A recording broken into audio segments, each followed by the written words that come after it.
जननी उदर बसो नव मास, अंग सकुच थे पाई त्रास, निकसत जे दुख पाए घोर, तिनको कहते न आवे और। भैया 9 महीने तक तुम डीलक्स के रूम में रहे थे, एसी रूम में रहे थे, कोई इत्र के बीच में रहे थे, तो भैया 9 महीने माँ के गर्भ में खून मांस हड्डी माता के द्वारा खाया हुआ जूठन से हमारा लालन पालन हुआ। आज जवानी के जोश में आज सब भूल रहे हैं। तो 9 महीने तक उदर में रहा और निकसत जे दुख पाए घोर, रोई रोई बिल खो घड़ो। आपने पढ़ा है जब जन्म होता है तो बालक रोता है, तो यह भूख की वेदना। भैया आज जवानी का जोश है, आज चढ़ती जवानी है, लेकिन ये जवानी हमेशा नहीं रहने वाली है। हम भी चंद्र प्रभु की तरह, पार्श्वनाथ की तरह ये जन्म बुढ़ापे मृत्यु के कष्टों से बच सकें, उसके लिए 5 कल्याणक हम मनाते हैं। पंच कल्याणक में हम ये सब सीखते हैं, हम भी जीवन में शांति कैसे प्राप्त कर सकें।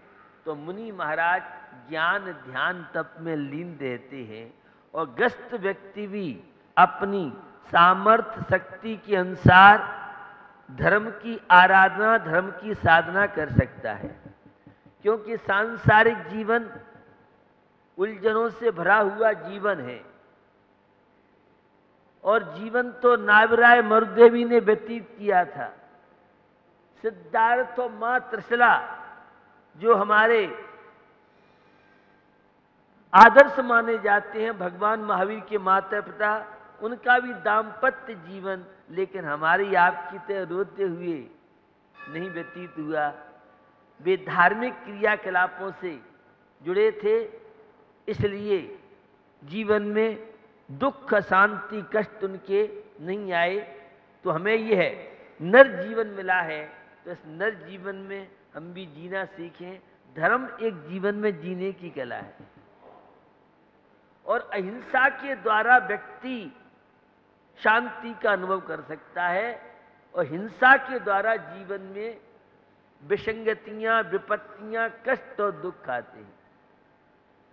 शाकाहार की चर्चा आप बहुत सुनते होंगे, वो केवल अंडे मांस मछली नहीं खाना, यही शाकाहारी नहीं। शाकाहार शांति का जीवन, प्रसन्नता का जीवन, आनंद का जीवन, ये सिखाती हैं हमें श्री जी की पूजन, परमात्मा की भक्ति।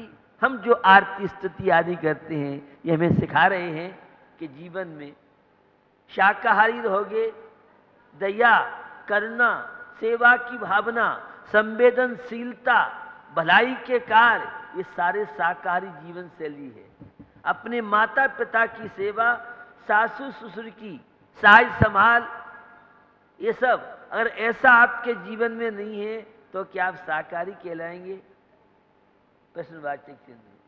आज जितने अशांति के कारण हैं, उनमें कारण बहुत हो सकते हैं, लेकिन व्यसनासक्त जीवन, कषायों का जीवन, इच्छाओं का जीवन, जिसकी जितनी इच्छाएं कम होंगी वह उतना अहिंसक माना जाएगा। जितनी जीवन में शांति जिसकी होगी वही वास्तव में शाकाहारी माना जाएगा। आपके जीवन तो शांति है ही नहीं, आप कहेंगे हम तो महाराज ग्रस्त हैं, और ग्रस्त जीवन में तो एक समस्या से सुलझते हैं और 4 खड़ी हो जाती है। भैया समस्याएं, अगर आप समस्याओं को समस्या मानेंगे तो समस्या है, और समस्या में समाधान आप खोज लें, यह सम्यक दृष्टि स्वपरिभिद विज्ञानी की, धर्मात्मा की विशेषता है। मैं अकेला आया हूं, अकेला जाऊंगा। जन्मे मरे अकेला चेतन, सुख दुख का भोगी, और किसी का क्या एक दिन यह देह जुदी होगी। कमला चलत न पेण जाए, मरगर तक परिवारा, अपने अपने सुख को रोवे पिता पुत दारा। भैया अकेले आए हैं, अकेले जाएंगे, शरीर अलग है, आत्मा अलग है। हम शरीर की तो बहुत सारी संभाल करते हैं, हमें अपने प्रति हमारी जागरूकता नहीं है। हमें यह जीवन मिला है तो जीवन का आनंद लीजिए, झिझक छोड़िए। जो बात आपको दिल में है, आपके दिल में है, उसे बोलने की हिम्मत रखिए, और जो बात दूसरों के दिल में है उसे समझने का हमेशा प्रयास कीजिए। हम मात जीवन में क्यों खाते हैं? छोटी छोटी बातों को लेकर आवेश में आ जाते हैं, और ये आवेश ब्लड प्रेशर आपका संतुलित बनाता है। धार्मिक जो क्रियाएं हैं, ये शरीर का ब्लड प्रेशर, शरीर का संतुलन बना रहे, उसके लिए ये सब पूजन भक्ति श्रावक की 6 आवश्यक कार्य हैं। आज हमारा ब्लड प्रेशर असंतुलित क्यों हो रहा है? क्यों? आज हम प्रकृति से दूर हैं, आज धर्म से दूर हैं। आप कहेंगे हम तो मंदिर भी जाते हैं, हम अभिषेक भी कुछ करने वाले हैं, हम पूजा भी करते हैं, तो आप जो मंदिर जाते हैं, अभी आपका परमेष्टि से, अनंत परमेष्टि से परिचय नहीं है, और बिना परिचय के प्रेम नहीं होता है। अभी कोई कलेक्टर जिससे आप परिचित नहीं आ जाएं और वो आपसे टूटा बात करे, तो उसकी आप पहले पूजा करेंगे, दर्शन पूजा बाद करेंगे, तेरे से निपट ले पहले। और यह मालूम पड़ जाए कलेक्टर है या केंद्रीय मंत्री है या बड़ा व्यक्ति है, और 2-4 अपशब्दी भी बोल दे तो भी सुन लेंगे आप। अभी हम भगवान के व्यक्तित्व से परिचित ही नहीं हुए हैं, हमें आनंद कैसे आए? और बिना परिचय के फ्रेंड नहीं बन पाते हैं। दोस्ती करने के लिए परिचय बहुत जरूरी है। पंच परमेष्टि से इसका परिचय हो जाता है, जीवन में अद्भुत शांति मिलती है। आज व्यक्ति ठगाया क्यों जाता है? सामने तो व्यक्ति मीठी चुपड़ी बात करता है और अंदर हालाहाल रखता है। ये मायाचारी की स्थिति है। और कौन व्यक्ति कब कैसा बदल जाए, क्योंकि पहले लोग बात के धनी हुआ करते थे, आज व्यक्ति की बात का भरोसा नहीं है। हमें यह जीवन मिला है तो शर्म नहीं करें, झेके नहीं, डरे नहीं, क्योंकि जो जितना ज्यादा भयभीत होगा, पाप कार्यों से डरिए, गलत कार्यों से डरिए, लेकिन अच्छे कार्य हैं, धार्मिक कार्य हैं, शुभोपयोग के कार्य हैं, अध्यात्म कार्य हैं, इनके प्रति डरे नहीं। और सामने वाला कौन कैसा व्यक्ति है, अगर आपके अंदर ये समझ नहीं है तो वो आपको कहीं भी मात दिला सकता है, आपकी अशांति में निमित्त बन सकता है। तो हमें यह नर जीवन मिला है तो जीवन में सहिष्णुता को बढ़ाइए। आज की युवा पीढ़ी के अंदर सहन शक्ति नहीं है। असहिष्णु हिंसा का प्रतीक है और सहिष्णु अहिंसा का प्रतीक है। जीवन में समता लाइए तो निश्चित आपका जीवन सुख और शांति में व्यतीत हो सकता है। लोड मत लीजिए, हाथ में काम उतना लीजिए जितना करने की क्षमता हो। अब हमारी औकात तो है 100 रुपये लेने की, और कर्जा लेके 1000 लोगे तो परिणाम क्या रहेगा? विदेशों में बैंक क्यों फेल हो रही हैं? वहाँ लोन ले लेके व्यक्ति किस तरह से परेशान है। और वही आज हमारी यहाँ स्थिति है कि आज हम अपनी इनकम से अधिक खर्च कर रहे हैं। अपनी सामर्थ्य न देखते हुए काम करोगे तो जीवन में सफल नहीं हो सकते हो। तो उतना ही वजन उठाओ जितना वजन आप उठा सकते हो। तो इनकम 98 और खर्चा रुपया, ये मिथ्या दृष्टि, अधर्मात्मा, ये विपत्तियों को निमंत्रण देने का तरीका है। हमें यह जीवन मिला है, इस जीवन का उपयोग करें, उतना लोड उठाएं जितना हम कर सकें। आखिर थाली में भोजन उतना ही तो लेना चाहिए जितना हम खा सकते हैं। आज के युवाओं की हालत अच्छी नहीं है। आधा खाएंगे, आधा फेंकेंगे और युवा कहलाएंगे। वो तुम्हारे पूर्वज, नहीं मालूम होगा आज के युवाओं को, थाली धो करके पीते थे।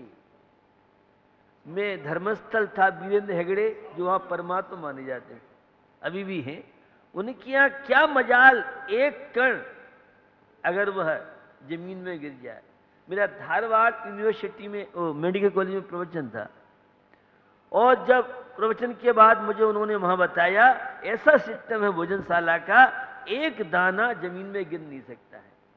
तो हम लोग जितना खाते नहीं है उससे ज्यादा अपव्यय करते हैं। कई जगह आजकल ये कहा जाता है, तो कभी भी हमें जूठन नहीं छोड़ना चाहिए, और विशेष रूप से शादियों में तो जूठन नहीं छोड़ेंगे तो बाराती नहीं कहलाएंगे हम। ये आज की जो अनैतिक जीवन शैली है, अनैतिकता का संबंध हिंसा से है और नैतिकता का संबंध शाकाहारी जीवन अहिंसा से है। तो निश्चित हम जीवन का उपयोग करें, थाली में उतना ही लें जितना हमें खाना है। अन्यथा आज किस तरह से अन्न की बर्बादी हो रही है, खाद्य मंत्री से आप परेशान हैं, आपसे खाद्य मंत्री परेशान है। तो जीवन हमें मिला है, इस जीवन का उपयोग परमात्मा की भक्ति में कीजिए, जीवन में नैतिक मूल्यों को स्थान दीजिए। जीवन में जितना व्यक्ति नैतिक होगा वो उतना शांति का अनुभव करेगा। जितना जीवन में मानवीयता होगी उतना जीवन आपका प्रसन्नता से भरा रहेगा। चाहे विपत्ति हो, चाहे शुभ कर्म का हो, तो हम अपने जीवन में धार्मिक आचार विचार को स्थान देते हुए जीवन का विकास करेंगे, तो निश्चित जीवन में शांति के साथ साथ संबर और निजरा के द्वारा हम अकेले आए हैं, अकेले जाएंगे। कल भगवान पार्श्वनाथ चंद्र प्रभु का ये है जन्म कल्याण का पावन प्रसंग, जो आज एक दिन पहले यहाँ दिन में मनाया जाएगा। तो हम अपने जीवन में सात्विकता को अपनाएं, अपने जीवन में बुराइयों को, व्यसनों का त्याग करें। खनिया धाना का भी एक युवा मेरे से कह रहा था, आप बहुत पहले आए थे, हम लोग जो खनिया धाना गए थे वहाँ के लोग से सुनते रहते होंगे आप, बहुत पुरानी बात है, 83-84 सन की शायद 84 की या 86 की बात होगी। तो जब मैं चंदेरी मेरे चातुर्मास का योग बना और जब मैं निकला वहाँ से, तो लोगों ने मेरे से कहा, महाराज वैसे हम सब साधुओं से मना करते हैं, लेकिन आप खनिया धाने अवश्य जाना। मैं गया खनिया धाने, और जब पहुंचा तो बड़े मंदिर में स्वाध्याय चल रहा था। मैं कोई अगवानी को भी नहीं पहुंचा और मैं चुपचाप मंदिर में जाके बैठ गया। मुगावली के मेरे साथ काफ़ी युवा थे, उनकी रिश्तेदारी थी, तो वहाँ एकांत का प्रभाव के स्यादवाद अनेकांत से लोग परिचित नहीं थे। खैर मेरा किसी तरह वहाँ आहार भी हुआ, और नए मंदिर नेमनाथ के मंदिर में मुझे गद्दी मिली। करीब मेरे पीरियड में 25-30 स्वाध्याय प्रेमी जो बाहर प्रवचन करने जाते थे। तो जैसे ही मैंने प्रवचन शुरू किया और लोगों ने जिज्ञासाओं की झड़ी लगा दी, मैंने आगम और 2-3 दिन बाद तो पब्लिक को संभालना मुश्किल हो गया, और मैं 5-7 प्रवचन देखे और मैंने वहाँ से ब्याह कर दिया। पूरा गांव जैन और अजैन, क्योंकि बाहर मेरे प्रवचन होते थे, नेमनाथ मंदिर में चुल्लक था, रात में हम लोग उस समय बोलते थे। सुबह की गद्दी पे प्रवचन, रात को तो बड़ा माहौल तैयार हुआ। मैं सोनागिर आ गया और खनिया धाने वालों में बड़ी रुचि बनी कि किसी तरह से चातुर्मास कराना है। खैर वहाँ चातुर्मास का योग बना। शुरू में तो 10-5 घरों में हिम्मत की चौका लगाने की, उसके बाद तो वहाँ का कोई, कुछ घरों को छोड़ के कोई ऐसे घर नहीं रहे होंगे, और काफ़ी संख्या में वहाँ युवा बाल गोपाल के अंदर उत्साह उमंग।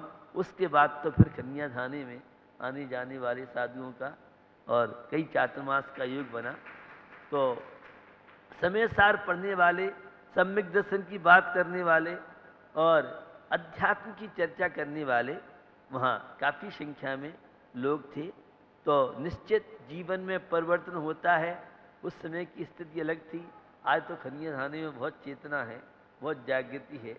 तो निश्चित ये संघर्ष का जीवन, समस्याओं का जीवन और समस्याओं में शांति खोज लेना, यह सम्यक दृष्टि धर्मात्मा की पहली पहचान है। समय आपका हो रहा है, आपको वंदना करना है। हम लोग तो 15-20 मिनट बैठते हैं और उसमें सोचते हैं, यात्री लोग पूजा भक्ति करते हैं। तो निश्चित कुछ जनवाणी के शब्द सुन के अपने जीवन में, लेकिन मुझे युवाओं से कहना है विशेष रूप से, और मैं रोज कहता रहता हूँ, एक तो टीवी देखते हुए भोजन न करें, रेडिएशन निकलने से कैंसर जैसी बीमारियां आज तेजी से बच्चे युवाओं को होगी। दूसरा, 10 बजे के बाद विश्राम आप करें। ये इंटरनेट के द्वारा बहुत तरह की बीमारियां तेजी से बढ़ती जा रही हैं। 10 बजे इंटरनेट बंद करने बहुत मजबूरी है आपकी, तो 11 बजे सोने का प्रयास करें, अन्यथा कोई भी बड़ी बीमारी के शिकार आप हो सकते हैं। जिनका फेसबुक पर अकाउंट हो भी अपना फोटो हटा दें, क्योंकि आपका फोटो हैक होके कोई भी हादसा, आपका आधार कार्ड, आपका अन्य जो कार्ड हैं भी हैक हो सकते हैं। और जो बर्थडे है, बर्थडे बदल के डालें, क्योंकि आपकी बर्थडे से आपका सारा डेटा कोई व्यक्ति निकाल सकता है। तो इन चीज़ों में तकनीकी है, इन चीज़ों का उपयोग सावधानी से करें ताकि आपके साथ कोई हादसा न हो सके। इसी भावना के साथ सच्चे देव शास्त्र गुरु कौन होते हैं, उनकी व्याख्या करते हुए सम्यक दर्शन, विश्वास, समर्पण, आस्था, आप सभी लोगों की आस्था सोनागिर सिद्ध क्षेत्र वीतराग प्रभु के प्रति श्रद्धा आस्था निश्चित आपके जीवन के विकास में माध्यम कार्ड बनेगी। अष्टंगों की चर्चा करते हुए समंत भद्र स्वामी पारिवारिक जीवन हम व्यतीत करें तो कैसे करें, तो उसके लिए आवश्यकता है स्वपर भेद विज्ञान की, आवश्यकता है श्रद्धा आस्था विश्वास की। उस सम्यक दर्शन की प्राप्ति के लिए 8 अंग 25 दोषों का परित्याग बहुत जरूरी है। आध्यात्मिक भाषा में शरीर अलग है, आत्मा अलग है, लेकिन उस आध्यात्मिकता के पहुंचने के लिए नैतिक और मानवीय मूल्य बहुत आवश्यक है।